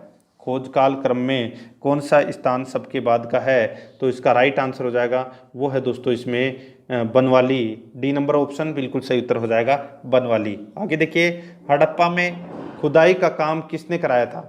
हड़प्पा में खुदाई का काम है वो दोस्तों किसने कराया था? तो ये कराया था दोस्तों दयाराम साहनी ने। किसने कराया था? दयाराम साहनी ने हड़प्पा में खुदाई का काम करवाया था। कब करवाया था? तो दोस्तों ये करवाया था 1921 में। हड़प्पा कौन सी नदी के तट पर है? तो दोस्तों रावी नदी के तट पर है। कहाँ पर है अभी इसकी स्थिति हड़प्पा की? तो मोंटगोमरी पाकिस्तान में। ठीक है, तो यहाँ पर सी नंबर ऑप्शन बिल्कुल सही उत्तर हो जाएगा। आगे देखिए, मोहनजोदाड़ो का विशाल स्नानागार किस बात का संकेत करता है? देखिए दोस्तों, मोहनजोदड़ो में एक विशाल स्नानागार मिला है जो 11.88 मीटर तो कितना था? लंबा। 11.88 मीटर तो लंबा था। और दोस्तों 7.1 मीटर है ये दोस्तों चौड़ा था। 7.1 मीटर चौड़ा और 2.43 मीटर है वो क्या था? गहरा। ठीक है, तो इसका राइट आंसर क्या हो जाएगा? वो है इसमें, इस प्रश्न का राइट आंसर हो जाएगा वो है उन्नत शहरी नगर योजना का, उन्नत शहरी नगर योजना का संकेत करता है। तो इसमें डी नंबर ऑप्शन बिल्कुल सही उत्तर हो जाएगा। आगे देखिए, सिंधु घाटी सभ्यता के निवासियों की सामाजिक एवं धार्मिक स्थिति का सर्वोत्तम बोध किससे होता है? सिंधु घाटी सभ्यता के निवासियों की सामाजिक एवं धार्मिक स्थिति का सर्वोत्तम बोध किससे होता है? तो ये होता है दोस्तों किससे? तो ये टेराकोटा फिगर से। टेराकोटा फिगर से। सी नंबर का ऑप्शन बिल्कुल सही उत्तर हो जाएगा, टेराकोटा फिगर से। आगे देखिए, सिंधु घाटी सभ्यता के किस स्थान पर फर्शों के बनाने में सजावटी ईंटों का प्रयोग किया जाता था? सिंधु घाटी सभ्यता के किस स्थान पर फर्शों के बनाने में सजावटी ईंटों का प्रयोग किया जाता था? तो इसका राइट आंसर हो जाएगा वो है दोस्तों कहाँ पर? तो ये कालीबंगा में। तो इसमें बी नंबर ऑप्शन सही उत्तर। 89 नंबर प्रश्न है, सिंधु घाटी सभ्यता के किस स्थान की खुदाई में अग्नि वेदिकाएं मिली है? तो अग्नि वेदिकाएं दोस्तों कौन से स्थान पर मिली है? तो ये मिली है लोथल और कालीबंगा में। लोथल और कालीबंगा में अग्नि वेदिकाएं मिली हैं। तो इसका राइट आंसर हो जाएगा इसमें डी नंबर का ऑप्शन बी और सी दोनों। आगे देखिए, 90 नंबर का प्रश्न है, हड़प्पा सभ्यता के किस स्थान पर खुदाई में दुर्ग का कोई प्रमाण नहीं मिला है? हड़प्पा सभ्यता के किस स्थान पर खुदाई में दुर्ग का कोई प्रमाण नहीं मिला है? तो इसका राइट आंसर क्या हो जाएगा? वो है दोस्तों इसमें चंदोहड़ो। ठीक है, चंदोहड़ो। ठीक है, तो इसमें डी नंबर का ऑप्शन बिल्कुल सही उत्तर हो जाएगा, चंदोहड़ो। आगे देखिए दोस्तों, इसमें 91 नंबर प्रश्न है, अपने पुरोहित के साथ विदेह माधव के पूर्व की ओर प्रव्रजन की कथा निम्नलिखित में से किसमें वर्णित है? बहुत ही अच्छा प्रश्न है। अपने पुरोहित के साथ विघेद माधव के पूर्व की ओर प्रव्रजन की कथा निम्नलिखित में से किसमें वर्णित है? तो ये वर्णित है दोस्तों किसमें? तो ये सतपथ ब्राह्मण में। तो इसमें बी नंबर का ऑप्शन सही उत्तर हो जाएगा, सतपथ ब्राह्मण। आगे देखिए, इसमें निम्नलिखित में से कौन सा नगर प्राक हड़प्पा व हड़प्पा सभ्यता से संबंधित है? तो कौन सा नगर है वो प्राक हड़प्पा व हड़प्पा सभ्यता से है? तो वो है दोस्तों रंगपुर। ठीक है, कहाँ पर है ये? रंगपुर। तो ये है दोस्तों गुजरात में। कहाँ पर है? गुजरात में, काठियावाड़ गुजरात में। और यहाँ पर चावल की भूसी मिली है, गेहूं की खेती के साक्ष्य मिले हैं। ठीक है, याद रखना, रंगपुर। तो इसमें डी नंबर ऑप्शन बिल्कुल सही उत्तर हो जाएगा। नेक्स्ट है, निम्नलिखित में से कौन सा पशु हड़प्पा सभ्यता में नहीं पाला जाता था? यानी कि कौन सा पशु हड़प्पा सभ्यता में नहीं पाला जाता था? तो इसका राइट आंसर हो जाएगा वो है दोस्तों घोड़ा। ठीक है, ए नंबर ऑप्शन बिल्कुल सही उत्तर हो जाएगा, घोड़ा। आगे देखिए, हड़प्पा सभ्यता के लोग निम्न में से किस वस्तु का प्रयोग नहीं करते थे? हड़प्पा सभ्यता में लोग हैं वो किसका प्रयोग नहीं करते थे? तो दोस्तों सिक्के का प्रयोग नहीं करते थे। सी नंबर ऑप्शन सही उत्तर।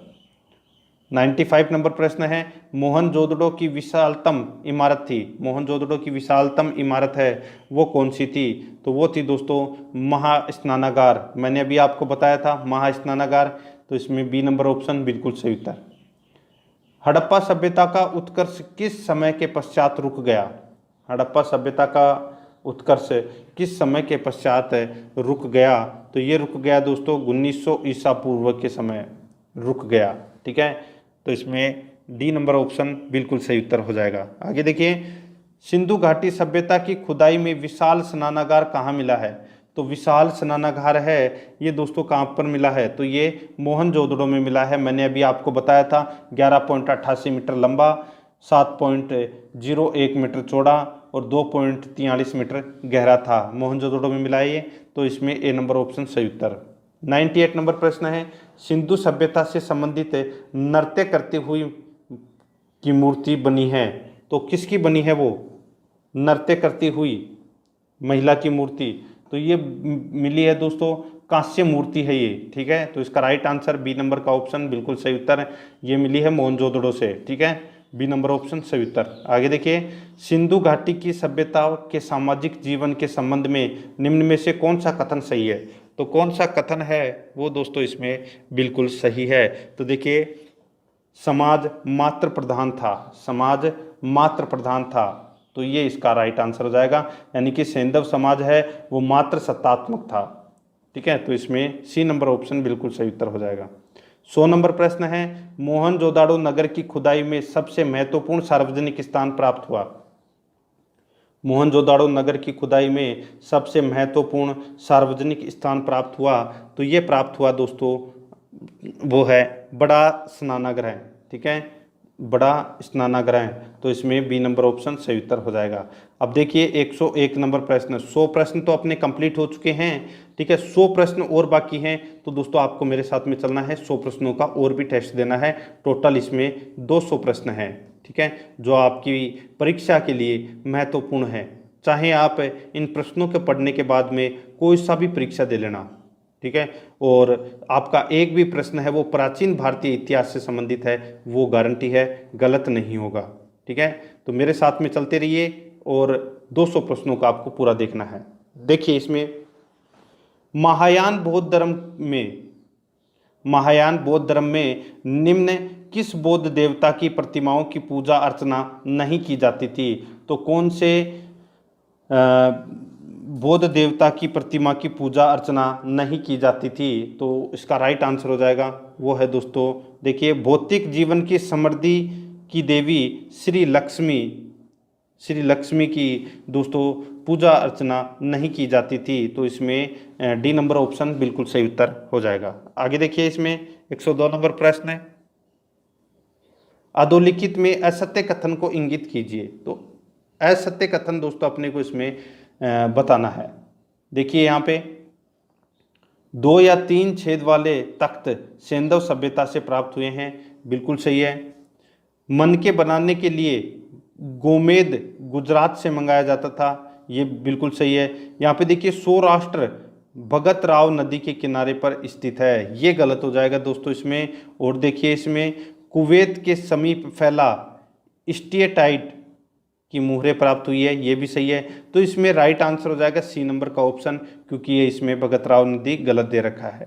आगे देखिए, जैन धर्म के क्रमिक पतन के कारणों में निम्न में से कौन उत्तरदायी कारण नहीं था? तो कौन उत्तरदायी कारण नहीं था? तो वो है दोस्तों उनके नैतिक धर्म की संहिता का अतिवाद तथा धार्मिक अनुशासन। ये दोस्तों जैन धर्म के क्रमिक पतन के कारणों में से दोस्तों ये कारण नहीं था। बाकी हिंदू धर्म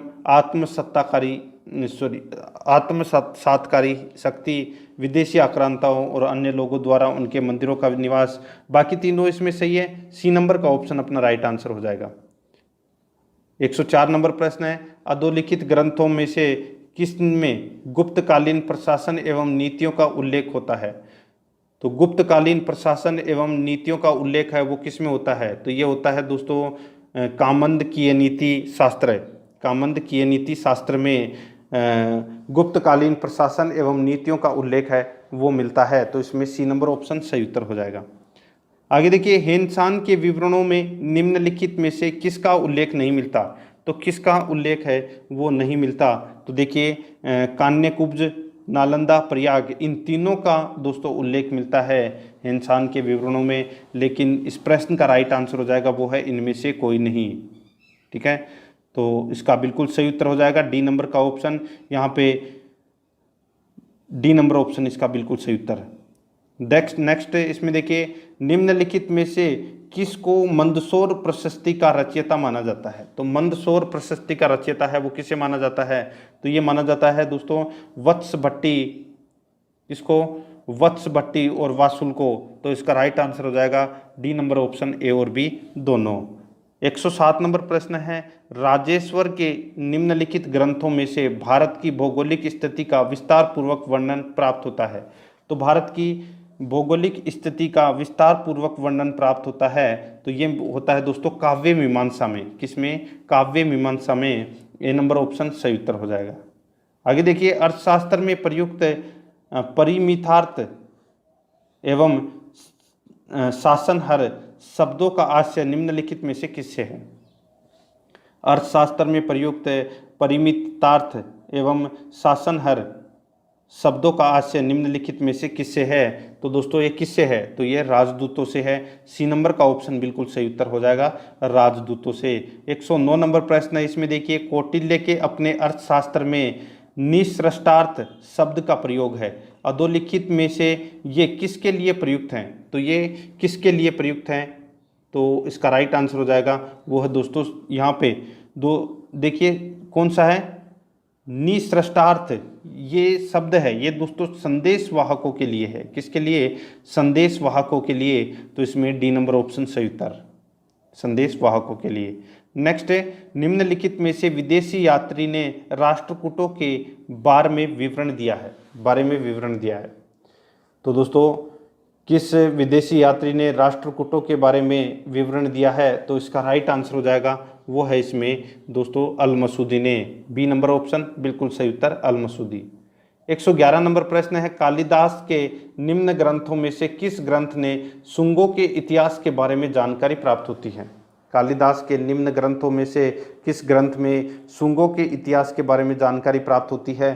तो इसका राइट आंसर हो जाएगा वो है दोस्तों इसमें मालविका अग्निमित्रम। डी नंबर का ऑप्शन बिल्कुल सही उत्तर हो जाएगा। आगे देखिए, निम्नलिखित में से किस ग्रंथ से विज्ञान संबंधी तकनीक जानकारी प्राप्त होती है? तो यहाँ पे वराहमिहिर की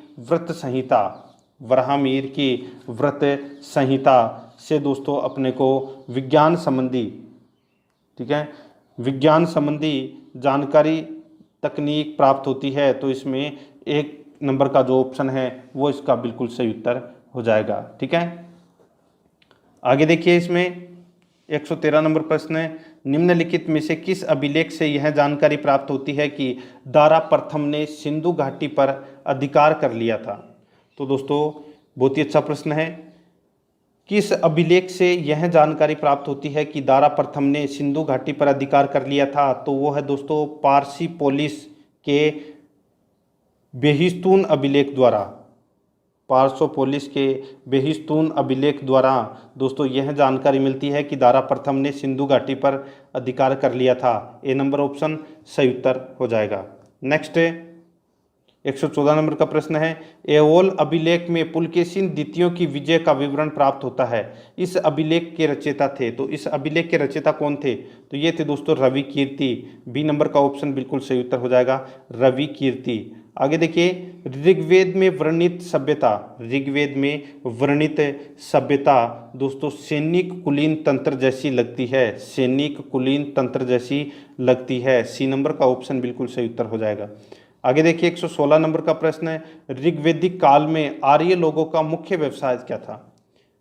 ऋग्वेदिक काल में आर्य लोगों का मुख्य व्यवसाय है वो क्या था? तो क्या था? तो खेती करना था मुख्य व्यवसाय ऋग्वेदिक काल में आर्य लोगों का मुख्य व्यवसाय।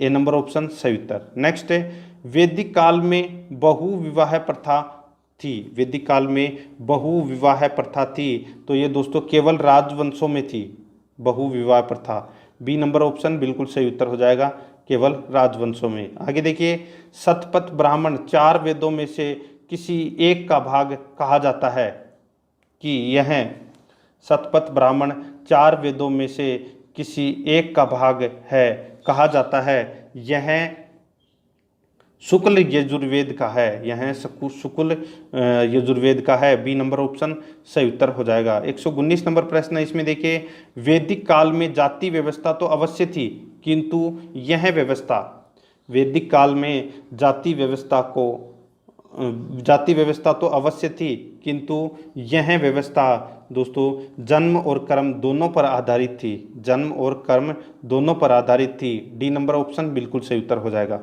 120 नंबर प्रश्न है, इसमें देखिए वैदिक काल की सभ्यता तथा संस्कृति का मुख्य स्रोत। वैदिक काल की सभ्यता तथा संस्कृति का मुख्य स्रोत क्या है? तो वो है दोस्तों इसमें ऋग्वेद है। बी नंबर का ऑप्शन बिल्कुल सही उत्तर हो जाएगा।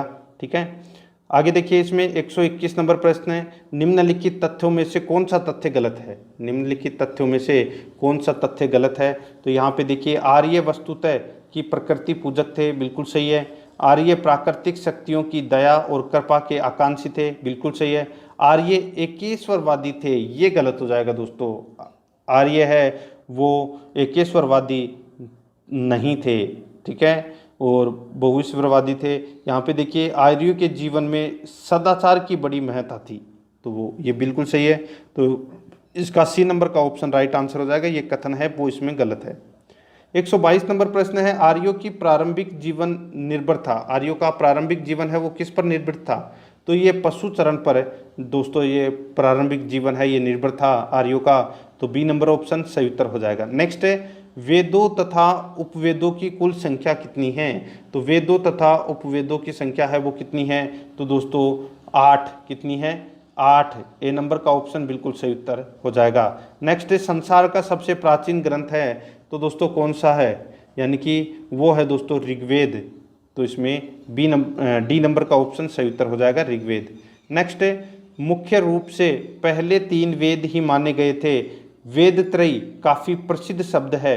वेदों के अंतर्गत सम्मिलित किया गया चौथा वेद कौन सा है? तो वो है दोस्तों इसमें अथर्ववेद। ठीक है, कौन सा है?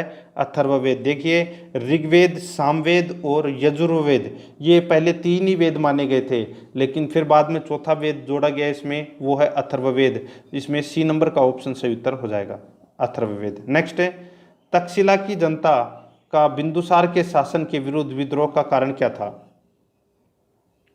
तक्षशिला, अच्छा प्रश्न है। तक्षशिला की जनता का बिंदुसार के विरुद्ध दोस्तों विद्रोह का कारण क्या था? तो वो है भ्रष्ट अधिकारियों का अत्याचार। भ्रष्ट अधिकारियों का अत्याचार। तो इसका बी नंबर ऑप्शन बिल्कुल सही उत्तर हो जाएगा। आगे देखिए इसमें तीर्थ से क्या तात्पर्य है? तीर्थ से क्या तात्पर्य है? तो इससे तात्पर्य क्या हो जाएगा कि चंद्रगुप्त मौर्य के 18 प्रमुख प्रशासनिक अधिकारी थे, उनको बोलते थे दोस्तों तीर्थ। ठीक है, तो इसमें सी नंबर ऑप्शन सही उत्तर हो जाएगा। कभी आप बोल दो कि पवित्र स्थान, ठीक है, तो गलत हो जाएगा वो पवित्र स्थान। तो इसमें सी नंबर ऑप्शन सही उत्तर हो जाएगा। नेक्स्ट है, भारत का मैकियावेली किसे कहते हैं? भारत का मैकियावेली है ये दोस्तों चाणक्य को कहते हैं। किसको कहते हैं? चाणक्य को कहते हैं भारत का मैकियावेली। आगे देखिए, 10 राजन युद्ध किस नदी के किनारे लड़ा गया था? ये लड़ा गया था दोस्तों 10 राजन युद्ध है, ये कौन सी नदी के किनारे लड़ा गया? तो ये परूशनी, यानी कि इसका वर्तमान नाम है रावी। ठीक है, तो इसका सी नंबर का ऑप्शन राइट आंसर हो जाएगा।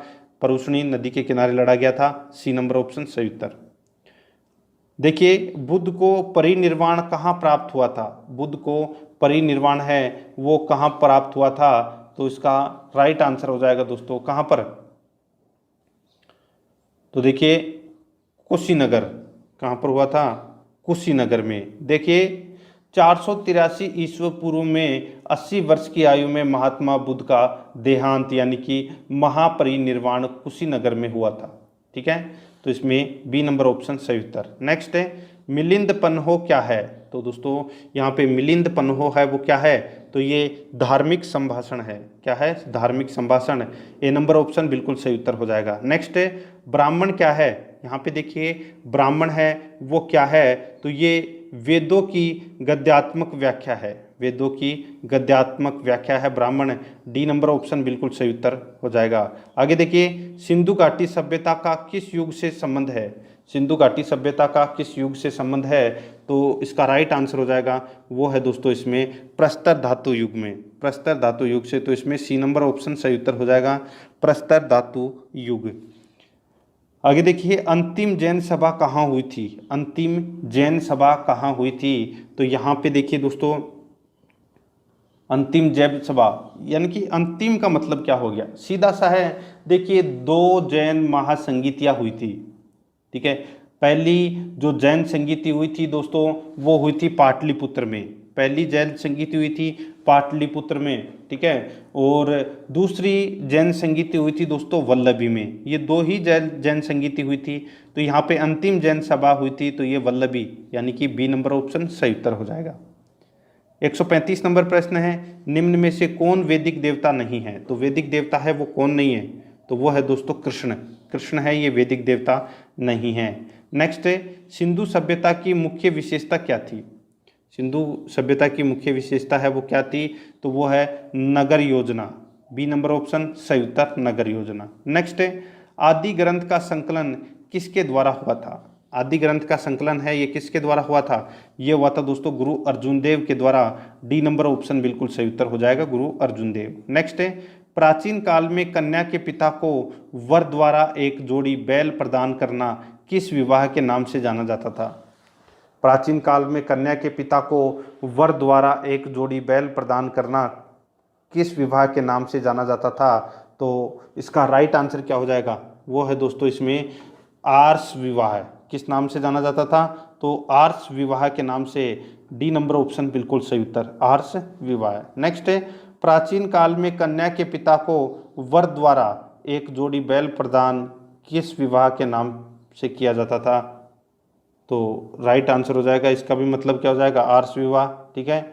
आगे देखिए, नल दमयंती की कहानी का फारसी में अनुवाद करने वाला था, यानी कि नल दमयंती की फारसी भाषा में की कहानी का फारसी भाषा में अनुवाद है वो किसने किया था? तो ये किया था दोस्तों फेजी ने। बी नंबर ऑप्शन सही उत्तर हो जाएगा, फेजी। नेक्स्ट है 141 नंबर प्रश्न है, इसमें देखिए, प्राचीनतम भारतीय सिक्के निम्नलिखित में से किसके पहले के नहीं हैं? प्राचीनतम भारतीय सिक्के निम्नलिखित में से किसके पहले के नहीं हैं? तो इसका राइट आंसर हो जाएगा, वो है दोस्तों इसमें यह लैकुलिस का जन्म स्थान। सॉरी, देखिए यहाँ पे क्या पूछा है कि प्राचीन भारतीय सिक्के निम्नलिखित में से किसके पहले के नहीं हैं? तो किसके पहले के नहीं है? तो वो है 5वीं शताब्दी ईस्वी पूर्व के नहीं हैं। बी नंबर ऑप्शन बिल्कुल सही उत्तर हो जाएगा। नेक्स्ट है, आगे देखिए, शैव धर्म के इतिहास में कार्यावरोहण का क्या महत्व है? शैव धर्म के इतिहास में कायारोहण का क्या महत्व है? तो दोस्तों क्या महत्व है? तो यहाँ पे देखिए, यह लैकुलिस का जन्म स्थान था। बी नंबर का ऑप्शन बिल्कुल सही उत्तर है हो जाएगा। 43 नंबर प्रश्न है, इसमें देखिए, क्षेत्रीय जन योद्धे निम्नलिखित में से किस देवता के उपासक थे? तो कौन से देवता के उपासक थे? तो ये दोस्तों कार्तिकेय के उपासक थे। डी नंबर का ऑप्शन बिल्कुल सही उत्तर हो जाएगा। आगे देखिए, हेलियोदोर के बेसनगर अभिलेख में निम्नलिखित में से किसका उल्लेख है? तो किसका उल्लेख है? तो दोस्तों इसमें केवल वासुदेव का उल्लेख मिलता है। सी नंबर का ऑप्शन बिल्कुल सही उत्तर हो जाएगा। आगे देखिए, निम्नलिखित में से किसका राज्य जैन धर्म मामले यानी कि जैन धर्म मानने वाले तथा जैन धर्म का निर्माण करने वाले धनाढ़ व्यापारियों के लिए विख्यात था? तो इसका राइट आंसर हो जाएगा, वो है दोस्तों इसमें चालुक्य, ठीक है। बी नंबर का ऑप्शन बिल्कुल सही उत्तर हो जाएगा। नेक्स्ट है, ऐसी मान्यता है कि जैनों के मूल आगम में थे। ऐसी मान्यता है कि जैनों के मूल आगम में थे। तो दोस्तों कितने अंग? तो इसमें 12 अंग थे।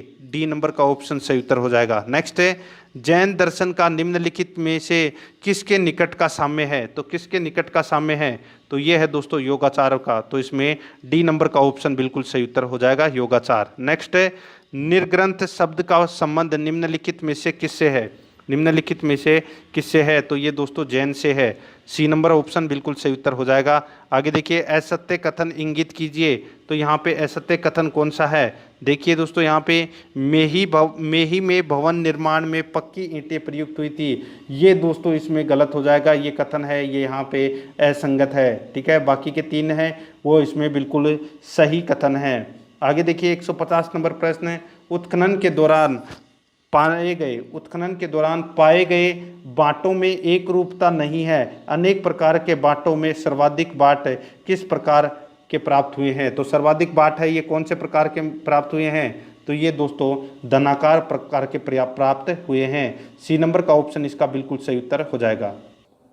151 नंबर प्रश्न है, यहाँ पर देखिए दोस्तों, इल्तुतमिश ने बगदाद के खलीफा से खिलअत किस वर्ष प्राप्त की थी। तो दोस्तों इल्तुतमिश ने बगदाद के खलीफा से खिलअत किस वर्ष प्राप्त की थी, तो इसका राइट आंसर हो जाएगा वो है 1229 ईस्वी में। तो इसमें डी नंबर का ऑप्शन बिल्कुल सही उत्तर हो जाएगा। आगे देखिए, नानक का जन्म यानी कि गुरु नानक का जन्म है वो दोस्तों कहाँ हुआ था, तो ये हुआ था दोस्तों तलवंडी में। कहाँ पर है, तलवंडी में। बी नंबर का ऑप्शन बिल्कुल सही उत्तर हो जाएगा। आगे देखिए, चंदेल शासकों की राजधानी क्या थी, तो चंदेल शासकों की राजधानी थी दोस्तों महोबा। कौन सी थी, महोबा। आपने सुना होगा दोस्तों, पृथ्वीराज चौहान तृतीय के समय महोबा का शासक था परमर्दी देव, और परमर्दी देव के दो वीर सेना नायक थे जिसका नाम था दोस्तों आला और उदय। ये दोस्तों उस युद्ध में दोस्तों मारे गए थे। ठीक है, तो इसमें बी नंबर ऑप्शन सही उत्तर हो जाएगा। नेक्स्ट है, विजयनगर का दूसरा नाम क्या था, तो विजयनगर का दूसरा नाम क्या था, तो वो था दोस्तों हम्पी। बी नंबर का ऑप्शन बिल्कुल सही उत्तर हो जाएगा, हम्पी। आगे देखिए, खानवा के युद्ध में बाबर का प्रतिद्वंदी कौन था, तो बाबर का प्रतिद्वंदी था दोस्तों इसमें राणा सांगा। ए नंबर का ऑप्शन बिल्कुल सही उत्तर हो जाएगा, राणा सांगा। आगे देखिए, पृथ्वीराज चौहान ने मोहम्मद गौरी को किस वर्ष हराया था, तो कौन से वर्ष हराया था पृथ्वीराज चौहान ने मोहम्मद गौरी को, तो 1191 ईस्वी में तराइन का प्रथम युद्ध हुआ था और इस युद्ध में पृथ्वीराज चौहान ने मोहम्मद गौरी को हराया था। ठीक है, तो इसमें डी नंबर का ऑप्शन बिल्कुल सही उत्तर हो जाएगा। नेक्स्ट है, कौन सा स्रोत चंद्रगुप्त मौर्य के निम्न कुल में जन्म पर विश्वास नहीं रखता है, तो कौन सा स्रोत चंद्रगुप्त मौर्य के निम्न कुल में जन्म पर विश्वास नहीं करता है, तो वो है दोस्तों इसमें कौन तो वो है बौद्ध ग्रंथ महावंश। तो इसमें सी नंबर का ऑप्शन बिल्कुल सही उत्तर हो जाएगा। 158 नंबर प्रश्न है, इसमें देखिए, 8वीं शताब्दी में देवल क्या था, तो देवल क्या था 8वीं शताब्दी में, तो ये दोस्तों बंदरगाह था। क्या था, बंदरगाह है। बी नंबर का ऑप्शन सही उत्तर हो जाएगा, बंदरगाह है। आगे देखिए, किस राजा के पास अशोक ने राजदूत नहीं भेजा था, किस राजा के पास अशोक ने राजदूत नहीं भेजा था, तो इसका राइट आंसर हो जाएगा वो है दोस्तों देखिए मार्क्स के पास में भेजा था, एंटीगोनस गोनोटोस के पास में भेजा था, टालेमी फिलोडेल्फस तो इसके पास में भेजा था, लेकिन यूथिडेमोस के पास में नहीं भेजा था। तो इसमें ए नंबर का ऑप्शन बिल्कुल सही उत्तर हो जाएगा। नेक्स्ट है, गार्गी संहिता में किस विदेशी आक्रमण का उल्लेख है, गार्गी संहिता में किस विदेशी आक्रमण का उल्लेख है, तो दोस्तों यवन आक्रमण का उल्लेख है। बी नंबर ऑप्शन बिल्कुल सही उत्तर हो जाएगा। 161 नंबर प्रश्न है, खजुराहो मंदिर किन राजाओं द्वारा निर्मित कराए गए हैं, तो खजुराहो के मंदिर हैं ये दोस्तों महोबा के चंदेल शासकों के द्वारा दोस्तों खजुराहो मंदिरों का निर्माण करवाया गया है।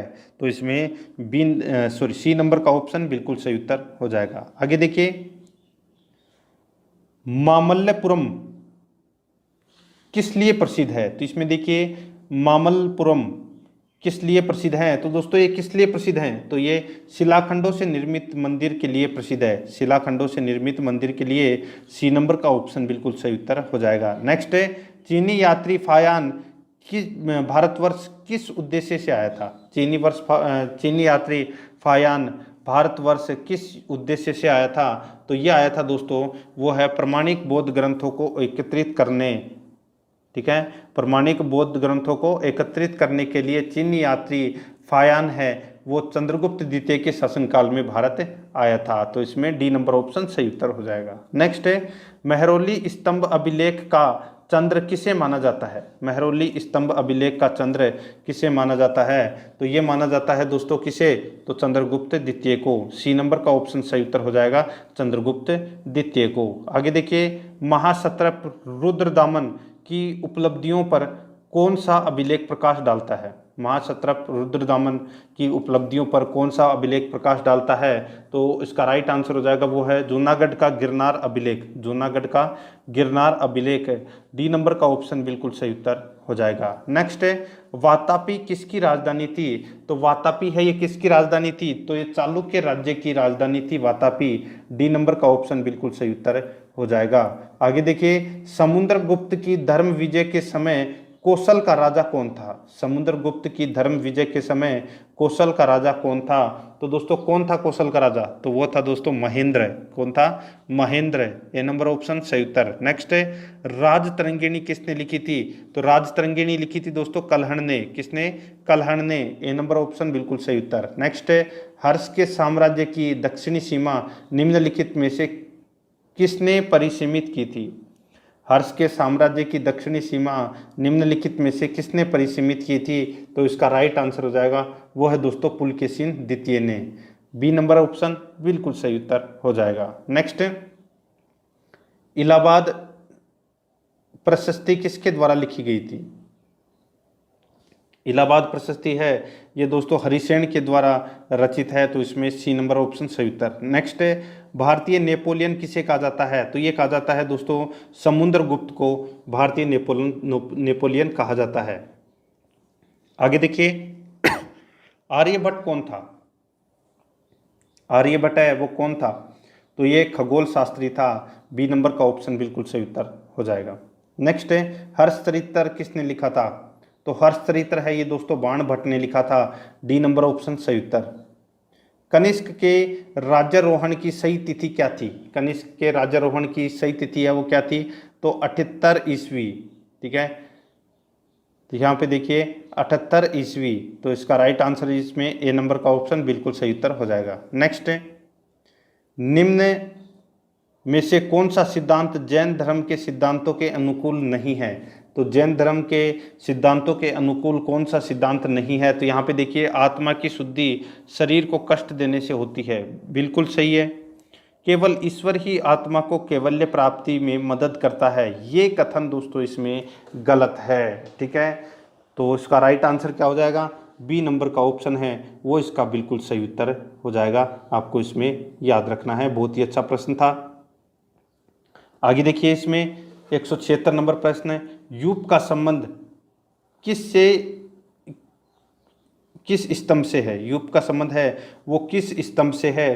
तो ये दोस्तों यज्ञ स्तंभ से है यूप का संबंध। बी नंबर ऑप्शन बिल्कुल सही उत्तर हो जाएगा। आगे देखिए, चित्रित दूसर मध्यभांड का संबंध किस काल से है? तो किस काल से है? तो ये दोस्तों वैदिक काल से है चित्रित दूसर मध्यभांड का संबंध। तो इसमें बी नंबर ऑप्शन सही उत्तर हो जाएगा। नेक्स्ट है, आहत सिक्के के निर्माण में प्रयुक्त मुख्य धातु थी। आहत सिक्के के निर्माण में प्रमुख मुख्य धातु थी, तो वो धातु कौन सी थी? तो वो थी दोस्तों तांबा।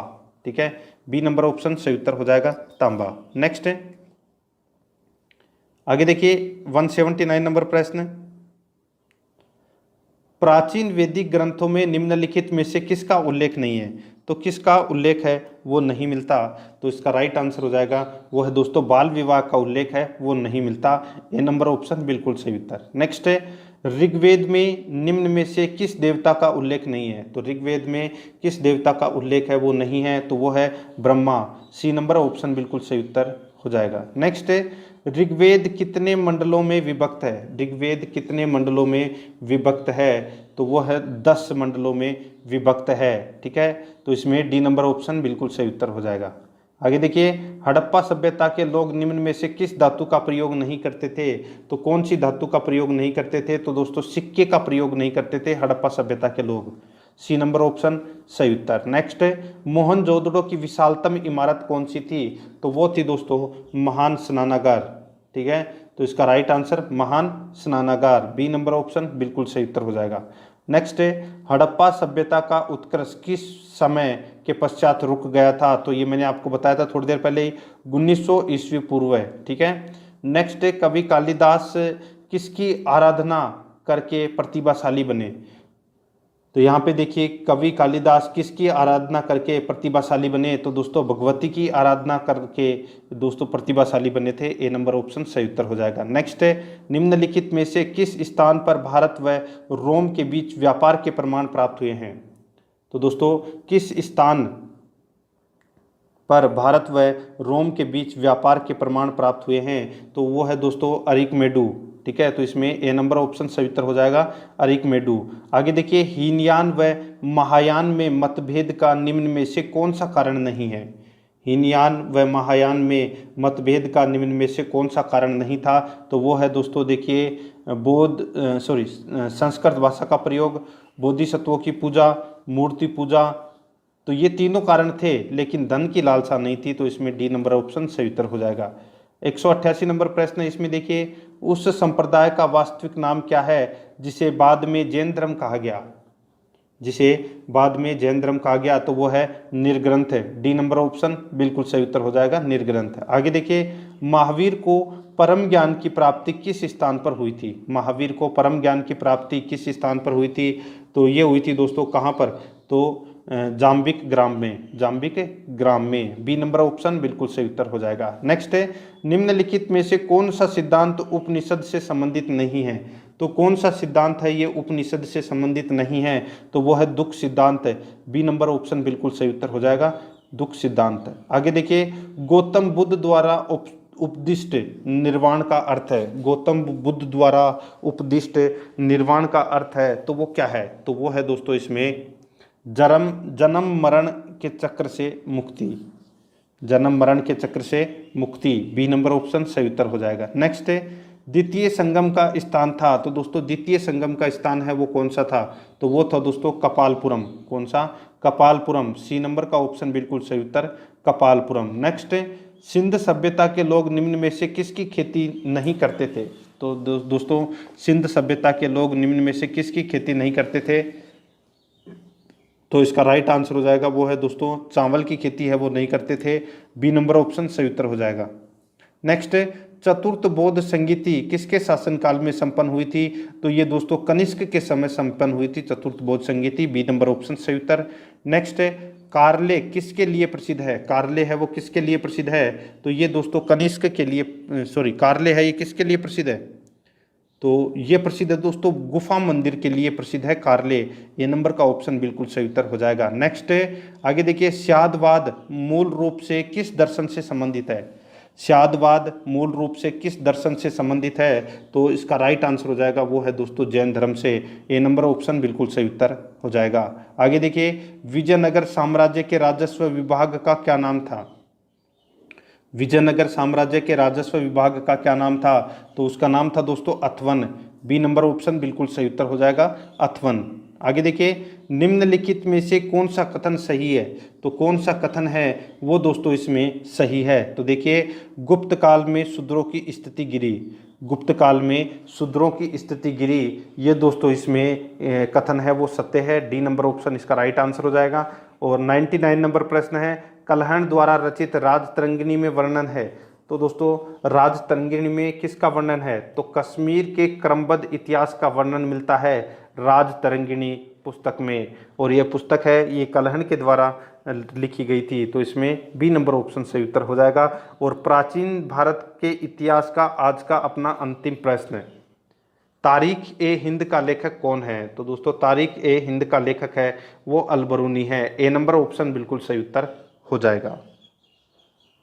मित्रों, प्राचीन भारतीय इतिहास के मैंने आपको टॉप 200 प्रश्न हैं वो कंप्लीट करवा दिए हैं, ठीक है। और आपने ये 200 प्रश्न हैं वो देखे, आपको बहुत बहुत धन्यवाद। और इन प्रश्नों को दोस्तों रट लेना, क्योंकि आपकी परीक्षा की दृष्टि से ये अत्यंत महत्वपूर्ण प्रश्न है जो परीक्षा में बार बार पूछे गए हैं। अभी तक पूरे भारत में ये बार बार पूछे जा चुके हैं ये सारे के सारे प्रश्न, ठीक है, विभिन्न एग्जामों में। तो मित्रों, आराध्या RS एकेडमी के यूट्यूब चैनल को सब्सक्राइब जरूर करें, बेल आइकन को दबाएं, वीडियो को लाइक और अपने दोस्तों के पास में शेयर जरूर करें। मिलते हैं दोस्तों नेक्स्ट वीडियो में। जय हिंद, जय